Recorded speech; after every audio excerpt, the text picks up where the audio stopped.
We are in a like battle this month against the Raiders Report. We are the top 2 channels here at Chat Sports in that race. We are down by not that much. We can close the gap on this video alone. I know we can get to 1,000 likes today. So if you haven't already, like today's video. Help us beat the Raiders, and we can tell Mitch to suck it. Let's talk wide receivers here. Both Jalen's getting hyped up by ESPN and Todd Archer in what I'm calling their surprise spring standout. That's not what they actually called it. It was like surprise players from OTAs and minicamps, or surprise standouts, but surprise spring standout sounds way better. Here's what Todd Archer wrote on both Brooks and Tolbert. With CeeDee Lamb skipping the voluntary portions of the offseason program, it opened up more opportunities for young receivers Jalen Tolbert and Jalen Brooks. Both showed flashes of ability. Brooks was able to work through traffic well, especially on tight throws on slants. Tolbert worked all 3 receiver spots and was able to make plays at all different levels. With Michael Gallup gone and the Cowboys not adding a veteran wideout as of yet, Tolbert or Brooks could be in line for the number 3 wide receiver role behind Lamb and behind Brandin Cooks. Tolbert took a big step forward in 2023. It was a bad 2022 campaign. He just never got going in terms of comfort, trust. All of it was sloppy out of Tolbert. I think the injury kind of put him behind the 8 ball. He lacked confidence as well, and that really came through in his game. He was much better in 2023. He made the occasional big play. And remember, Dallas doesn't need a big role out of this number 3 receiver as long as Lamb and Cooks are healthy, because them and Ferguson will get a big chunk of the playing time.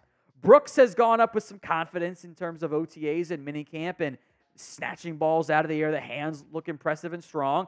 He should not be ruled out of the wide receiver 3 race. What is noteworthy, by the way, is the loser of that wide receiver 3 spot kind of becomes wide receiver 5, since Turpin's going to be on this team and is kind of a gadget role player. But that even if they're wide receiver 4, they have to help on special teams. You know, Dallas kind of benched Jalen Tolbert last year down the stretch as a special teamer. I don't know how much they loved what they got from Jalen Brooks either. So the loser of that wide receiver 3 spot kind of becomes a little bit on the roster bubble to an extent and has to earn a spot. So they could be wide receiver 3 or fighting for their active roster lives. So pick a Jalen to be wide receiver 3 on the Dallas Cowboys. Type in T for Jalen Tolbert or B for Jalen Brooks. It is the pinned comment on today's video, so if that ad comes on YouTube, that's just fine. Take advantage of it. Head down there, type in T or B. I do not think the wide receiver 3 battle should be overlooked when it comes to training camp for the Cowboys. I think ideally, it's Jalen Tolbert who wins that job because of the investment, because of the upside that has been put into him, and at least the perceived upside of being a 3rd-round pick versus a 7th-round pick. And because of that, I think the Cowboys would probably prefer that Tolbert wins that job. But they will play the better guy. They are not afraid of going with the 7th-rounder because this coaching staff is fighting for their lives, and it's win now mode, not win for the future mode. Jalen Brooks has had praise all throughout the offseason. I do think that's a fairly big deal. I also don't think you can sleep on others in this battle. Maybe that's Ryan Flournoy. Maybe that is Kevontae Turpin as well. There are some who in the organization who like David Durden. I don't know how likely that is. Jalen Cropper in that conversation as well. But it will certainly be worth watching at training camp this year. Coming up next, speaking of the wide receiver situation, could the Cowboys look to add a veteran? Todd Archer said, as of yet, when it comes to adding a wide receiver. I don't think we should read too much into that, but one name keeps getting linked, at least speculatively. Before we get there, you can get the Cowboys official NFL Draft Hat over at chatsports.com/Cowboys Draft Hat. I would click that link and check it out. It'll also be in the bottom right corner, a version of it to go click and check out. You can kind of see it on the Navy side, the 3D effect that's going on there, but I think it's easier to see on your desktop or phone as opposed to trying to look at it closely on a YouTube, on your mobile, or whatever. So link will be in the comments section and the description of today's show. That's chatsports.com/Cowboys Draft Hat. Michael Thomas once again being linked to the Cowboys, which I find quite interesting because I don't know if I really have that much interest in Michael Thomas. He is one of the top veterans. Keeps getting linked to Dallas. Bleacher Report, the latest to do so. At worst, they wrote, Thomas should be a functional replacement for Gallup as a wide receiver 3. If he could recapture some of his earlier form, however, he could be much, much more. Adding him would be a boom or bust risk, but Dallas doesn't have a ton of other options, barring a trade. My first question is this. Is he a functional replacement? The guy we've seen play in recent years hasn't really been that good.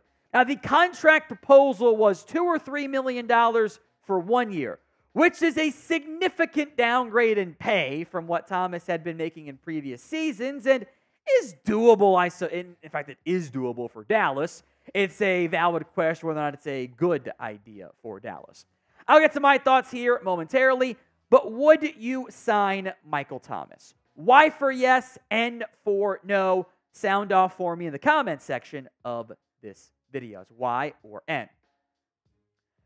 The best ability is availability. Michael Thomas has not been available. He has played 20 games in the last 4 seasons. And the production has really not been all that impressive. It's been, dare I say, mediocre at best in that time frame. It's 1 touchdown a year over the 4 seasons. It's not very good. I don't really want Michael Thomas. I don't want this version of him. If they sign him, okay, whatever. It's fine. Maybe they can recapture some form. It's not going to be that much money. I simply don't think he has that much left in the tank. The production, the availability, the impact has been pretty poor for 4 years in a row. You're banking on the 5th year being different? That's not a bet I like taking in most cases, despite what the name, brand, whatever might be. Also, this part. Is he willing to be 4th or 5th in targets? It's going to be CeeDee Lamb, Jake Ferguson, Brandin Cooks. Then maybe Michael Thomas, the running back checkdown, whoever that ends up being, is going to be involved there.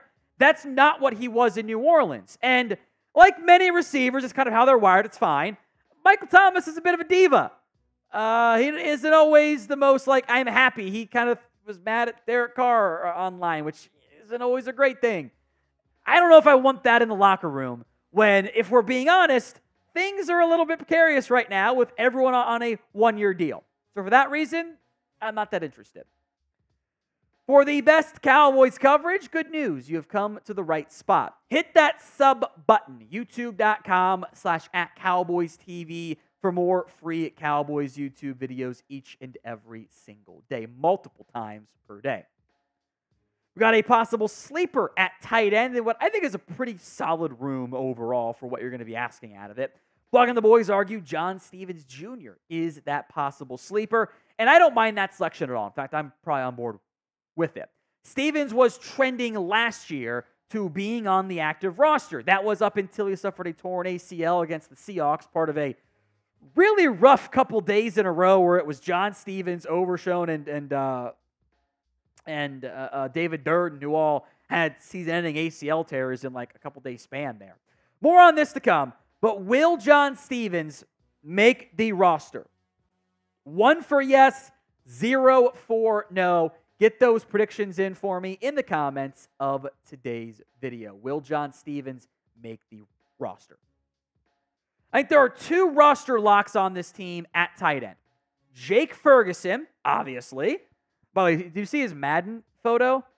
He looks bald and also like not fully white. Luke Schoonmaker as tight end 2. And then everything's up for grabs. You know, Hendershot and I think John Stephens are kind of more of your athletic move tight ends. Brevin Spanford is a good blocker. The Cowboys have shown some love to Princeton Fant with getting call-ups, everything. Alec Kohler is not necessarily has a outside chance as well. You got 1 to 2 spots at tight end. And John Stephens could be that guy. Part of me wonders his role and his chances of making the roster depending on how Luke Schoonmaker goes. If Luke Schoonmaker takes a step forward and is like, he's a good blocking tight end, maybe you go with the more pass-catching guy. And that's Stephens, who was really good in the preseason. 62 yards for 6 catches, and almost all of that came after the catch, by the way. And he's a great athlete. He's 6'5" and change. I think the Cowboys side list him as sub 230. I think he actually is more along the lines of 230. 4.67 40-yard dash, 36-inch vert. That's near the very best you're going to see at the tight end position. The broad, it's all really good. It's on like 91st percentile athlete overall across the course of the NFL history at tight end. That matters to me. So he is definitely a player to watch in camp and the preseason.